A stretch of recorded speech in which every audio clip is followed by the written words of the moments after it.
જય શ્રી કૃષ્ણ બધાને ને જય માતાજી। તો આજે આપણે બનાવીશું સૂરણ બટેકાનું શાક। સૂરણ બટેકાનું શાક તો તમે ઘણીવાર ખાધું હશે, પણ એ શાક લગભગ ઘરોમાં આપણે ગુજરાતીમાં બાફીને ખવાતું હોય છે અથવા વરાળે કરતા હોઈએ છીએ। થોડું સૂરણ ખાવામાં ટેસ્ટમાં થોડું તુરું લાગતું હોય છે, એટલે આપણે શું કરતા હોઈએ છીએ, બાફી અથવા વરાળેથી કરતા હોઈએ છીએ। પણ એવું કરવાથી જે સૂરણના વિટામિન્સ છે એ બધા નષ્ટ થઈ જતા હોય છે, તો એવું નથી કરવાનું। આપણે અહીંયા એક અલગ જ ટ્રીકથી શાકને બનાવવાનું છે, તો વિડીયો સ્કીપ ના કરશો, લાસ્ટ તક જોશો તો જ તમને ખબર પડશે। હવે અહીંયા મેઇન ઇન્ગ્રીડિયન્ટ્સ મેં તમને અહીંયા બતાવ્યા છે, મતલબ કે સામગ્રી છે 500 ગ્રામથી જેટલું મારું અત્યારે સૂરણ છે, અને એની સામે અત્યારે ડુંગળી, ટામેટાં, એક સૂકું મરચું અને લસણ। પણ આટલું બધું સૂરણનો ઉપયોગ નથી કરવાની, હું મારા માપ પ્રમાણે અહીંયા સૂરણને લઈશ। એટલે હવે લગભગ મારે 100 ગ્રામ જેટલું સૂરણ હું અહીંયા કાપી લઉં છું। જુઓ, હજુ એક આમાંથી થોડુંક એક ભાગ કાપી લઈશ અત્યારે, અને આની અંદર સૂરણની જોડે એક બટેકું નાખવાનું છે। એટલે આપણે જુઓ આ રીતે બટાકાને નાખવાનું છે, તો લગભગ આપણું 200 ગ્રામ જેટલું શાક તૈયાર થઈ જાય છે। ઉપરથી ડુંગળી, ટામેટાં આવે છે। તો હું મારા માપ પ્રમાણે અહીંયા શાકને બનાવી રહી છું, પણ તમે વધારે તમારી ક્વોન્ટિટીમાં બનાવતા હો તો તમે અહીંયા બધું વધતા ઓછું કરી શકો છો। હવે આપણે અહીંયા સૂરણને છાલ કાઢવાની છે, આ રીતે કાળી છાલ આવે છે એ બધી અહીંયા કાપી નાખવાની હોય છે। આ શાક એક કંદમૂળ છે, કારણ કે ગાજર છે આ બધું જમીનમાં ઉગતું હોય છે, તો એમાં વધારે પડતી માટી હોય છે, તો સારું એવું ધોઈ નાખવાનું ઘસીને। હવે આ રીતે બટાકા અને સૂરણને જેટલું બનાવવાનું છે એની છાલ આપણે સારી એવી કાઢી લઈશું। હવે આપણે એક બાઉલમાં પાણી લીધું છે અને બટાકાના નાના નાના પીસ કરી દીધા છે, એની બી બટાકાની છાલ કાઢી લીધી છે। જેવા તમને પસંદ હોય મોટા નાના પીસ અહીંયા તમે સૂરણના રાખી શકો છો। આ શાકને આપણે કોઈ વરાળથી બાફવાની જરૂર નથી, સીધું જ તેલમાં શેકી અને પછી આ રીતે શાકને બનાવવાનું છે। જરૂર એક મારી જે વિડીયોમાં મેં એક ટ્રીક સાથે બનાવ્યું છે એ ફોલો કરીને તમે બનાવશો ને તો આ શાકનો ટેસ્ટ બહુ જ સરસ આવે છે, અને બહુ વધારે તેલ મસાલા બી નથી કરેલા, રૂટિન મસાલા સાથે જ આપણે અહીંયા શાકને બનાવેલું છે। અડધી ચમચી જેટલું મેં અહીંયા તેલ ઉમેર્યું છે। પછી છે સારા એવા બટાકા અને સૂરણને ધોઈને કોરા કરીને રાખ્યા હતા કાણાવાળી ચાળણીમાં, એને આ રીતે તેલમાં ઉમેરી દેવાના છે। લગભગ 5 મિનિટ ઉપર ધીમી આંચ ઉપર સૂરણ અને બટાકાને આ રીતે સારા એવા શેકી દેવાના છે, મતલબ તેલમાં શેકવાના છે। હવે મેં અહીંયા મારે વરસાદની સિઝન ચાલી રહી છે અને કસૂરી મેથીને મારે ઉપયોગ કરવાની હતી, તો શેકાય છે એની ઉપર મેં કસૂરી મેથીને ઉપર ઉમેરી દીધી છે, તો સારી એવી ક્રિસ્પી મેથી છે તૈયાર થઈ ગઈ છે। તમે બી આ ટ્રીક અપનાવી શકો છો, ભેજવાળી મેથી થઈ ગઈ હોય તો। હવે 5 મિનિટમાં સારા એવા બટાકા અને સૂરણ છે ક્રિસ્પી થઈ ગયા છે, મતલબ 25% જેટલા સૂરણ અને તેલમાં શેકાઈ ગયા છે। આ કરવાથી જે સૂરણ છે એનો તૂરો ભાગ છે એ બધો નષ્ટ થઈ જતો હોય છે। આપણે શું કરતા હોઈએ છીએ, બાફતા હોય છે, તો બાફવાથી જે વિટામિન્સ એમાં બિલકુલ નષ્ટ થઈ જતા હોય છે।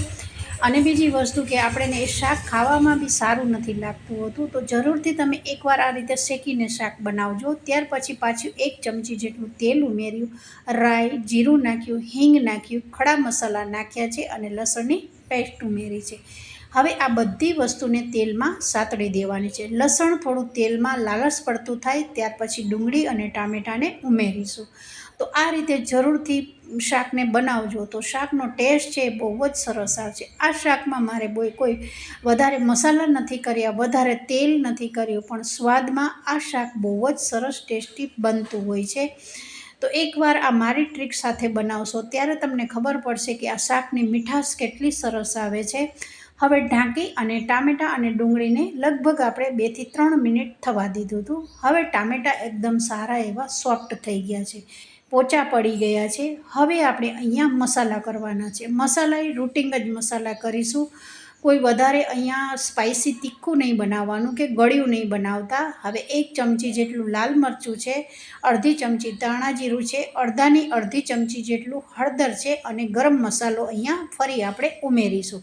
ખડા મસાલા તો નાખેલા જ છે, પણ આ કિચન કિંગનો ગરમ મસાલો છે એનો ટેસ્ટ બહુ જ સરસ આવતો હોય છે।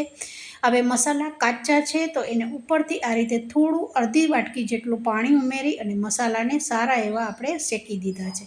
ત્યાર પછી આ રીતે તમે જોઈ શકો છો કે તેલ ફૂટી રહ્યું છે અને 1 ચમચી જેટલું અહીંયા દહીં નાખ્યું છે. દહીં મારું ખાટું છે. એકદમ ગ્રેવી સરસ બનાવી હશે તો શાકનો ટેસ્ટ છે બહુ જ ખાવામાં સરસ લાગતો હોય છે.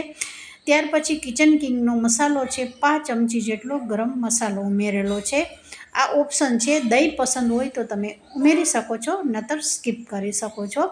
ત્યાર પછી અહીંયા સ્વાદ અનુસાર અહીંયા મેં મારા માપ પ્રમાણે મીઠું ઉમેર્યું છે. હવે આપણી ગ્રેવી સારી એવી બની ગઈ છે. થોડું દહીં અને ગ્રેવીને સારી એવી મિક્સ કરી દેવાની. થોડું ચમચાથી આ રીતે પ્રેસ કરતો છો તો એકદમ સરસ એમાંથી તેલ ફૂટશે અને આ રીતે સતત ચલાવતા રહેવાનું. દહીં છે એ સારું મસાલા સાથે ભળી જવું જોઈએ.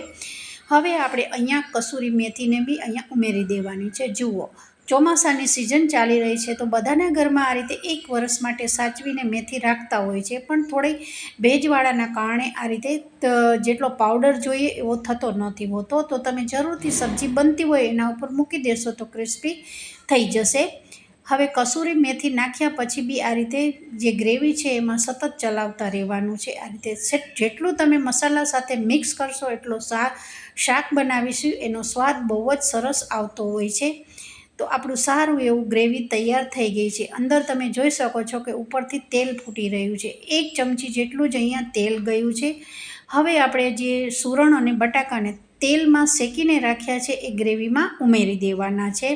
અહીંયા તમે ડ્રાય બી શાકને રાખી શકો છો, પણ મારે શાકને થોડું રસાવાળું બનાવવાનું હતું એટલે મેં અહીંયા પાણીનો ઉમેરો કર્યો છે. અહીંયા અમે 1 વાટકી જેટલું પાણી ઉમેર્યું છે, પણ તમે ડ્રાય શાક બનાવવું હોય, મતલબ કે કોરું શાક બનાવવું હોય તો અડધી વાટકી પાણી નાખશો તો એ સરસ ચડી જતું હોય છે. જુઓ, આ રીતે હું કહેવા માગું છું કે તમે આ રીતે કોરું શાક બી બનાવી શકો છો. તો લગભગ આપણા 20થી 25% જેટલું સૂરણ અને બટાકા ચડી ગયા છે. અહીંયા બસ હવે થોડું પાણી ઉમેરી અને જે કાચું સૂરણ અને બટાકા છે એને પકાવવાના છે. 1 વાટકી જેટલું મેં અહીંયા પાણી ઉમેર્યું છે. બસ હવે મારે જેટલો રસો જોઈ છે એટલું જ અહીંયા હું પાણી ઉમેરી અને શાકને ધીમી આંચ ઉપર લગભગ 6થી 7 મિનિટમાં આ શાક તૈયાર થઈ ગયું છે. હવે આને ઢાંકી દઈશું. બિલકુલ ઢાંકણું 5 મિનિટ સિવાય આપણે ખોલીશું નહીં. હવે લગભગ 6 મિનિટ થઈ ગઈ છે અને શાક મારું તૈયાર થઈ ગયું છે. થોડું ઠંડુ થયું પછી આ રીતે સર્વ કર્યું છે. તો બહુ ડ્રાય બી નથી અને બહુ રસો બી નથી. તો આ શાક તમે બાજરીના રોટલા જોડે અથવા સાંજે તમે જે ભાખરી સાથે, બિસ્કિટ જેવી ભાખરી સાથે બી આ શાકને ખાઈ શકો છો. તો આજની રેસીપી આપણી કમ્પ્લીટ તૈયાર થઈ ગઈ છે, જે સૂરણ બટેકાની સબ્જી બની ગઈ છે. તો વિડીયો સારો લાગે તો જરૂરથી એક લાઇક કરજો. વધારે વિડીયો પસંદ આવી જાય તો બેલ આઇકન વાળું બટનને જરૂરથી પ્રેસ કરજો. તો બધાને જય શ્રી કૃષ્ણ.